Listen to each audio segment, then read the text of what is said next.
আজকে সকালের যেই টেলিভিশনের স্ক্রলে দেখলাম যে ঐক্যমত্য কমিশনের সঙ্গে এনসিপি বৈঠক করছে। বৈঠকটা আর কিছু না, জুলাই সনদের স্বাক্ষরের ব্যাপারে ডক্টর মোহাম্মদ ইউনূস রিকোয়েস্ট করেছেন। তারা যে দেখা করেছিল, তো সেই দেখার সময় ডক্টর মোহাম্মদ ইউনূস রিকোয়েস্ট করেছেন। এমনিতেই এনসিপি একটু বেকায়দায় আছে, সবাই স্বাক্ষর করেছে, কিন্তু জুলাই গণ-অভ্যুত্থানে যারা নেতৃত্ব দিল তারা স্বাক্ষর করেনি। তারা বলছে জুলাই সনদের আইনি ভিত্তি ছাড়া জুলাই সনদ স্বাক্ষর করা অর্থহীন। তো কমিশন বলেছে যে কিভাবে এইটা আইনি ভিত্তি দেওয়া যায় সেই ব্যাপারে বিশেষজ্ঞদের সঙ্গে তারা আলোচনা করছেন এবং আলোচনা করে তারা তাদের সুপারিশগুলো দেবেন, সরকারকে দেবেন। এবং 31 তারিখ, আজকে 23 তারিখ, 24-25 অলরেডি, তো আর মাত্র কয়েকদিন আছে, এর কমিশনের মেয়াদও আর শেষ হয়ে যাবে। তো এই সময়ের মধ্যে যদি স্বাক্ষর না করে তাহলে পরিস্থিতিটা কি দাঁড়াবে?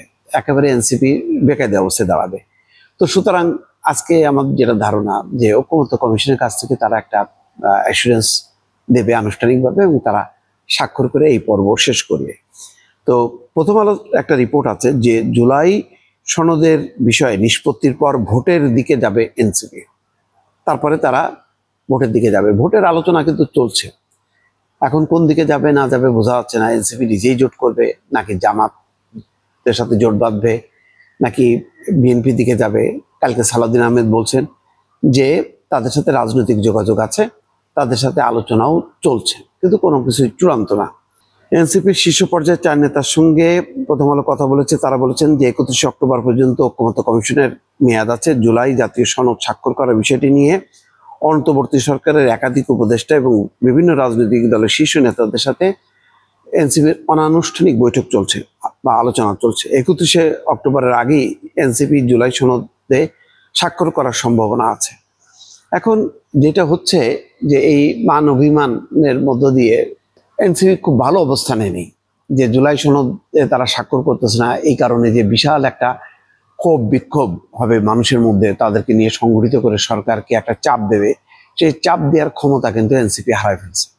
এখন এমন কোনো ইস্যু নেই যে ইস্যু দিয়ে চাপ দিয়ে তারা সরকারের কাছ থেকে কোনো কিছু আদায় করবে। কিন্তু এটা সত্য যে এনসিপির প্রতি সরকার থেকে শুরু করে বিএনপি, জামাত সবারই একটা সহানুভূতি আছে। আমরা যারা নিজেরাও সমালোচনা করি, তারাও কিন্তু সমালোচনার একটা অংশ জুড়ে আছে এনসিপি নেতাদের প্রতি, একটা স্নেহ, মায়া, মমতা, ভালোবাসা। এবং সবচেয়ে বড় কথা হলো যে তারা একটা ঐতিহাসিক কাজ সম্পন্ন করেছেন, যেখানে রাজনৈতিক দলগুলো যে কাজটি করার কথা ছিল সেই কাজটি তারা করেছে। বাংলাদেশের ইতিহাসে এমনটি ঘটে নাই। দেখেন, এরশাদের পতন ঘটছে রাজনৈতিক দলগুলোর 3 জোটের আন্দোলনের মুখে।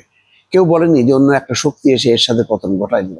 বাংলাদেশের মুক্তিযুদ্ধ, স্বাধীনতা, আওয়ামী লীগের নেতৃত্ব, এটা সত্য। সব কিছুই সংগঠন ছাড়া, রাজনৈতিক নেতৃত্ব ছাড়া পরিবর্তন হয়নি। এটাই একমাত্র পরিবর্তন, যে পরিবর্তনে ছাত্র নেতৃত্ব করেছে, যাদের কোনো পরিচয় ছিল না, যাদের কোনো রাজনৈতিক স্পষ্ট অবস্থান ছিল না। তো সেরকম একটা ঘটনা ঘটাইছে, 15 বছরের শাসনের অবসান ঘটাইছে।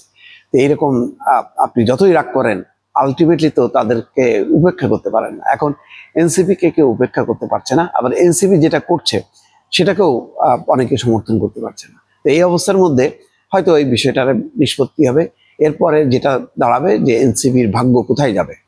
এনসিপি নির্বাচন একা করলে ভরাডুবি, এনসিপি নিজে নিজে যদি কয়েকটা দল মিলে জোট করে তাতেও সম্ভবত ভরাডুবি। এখন যা ভোটের ট্রেন্ড বোঝা যাচ্ছে, তাকে হয় বিএনপি নাই জামাত, এই দুটার একটা বেছে নিতে হবে দর্শক।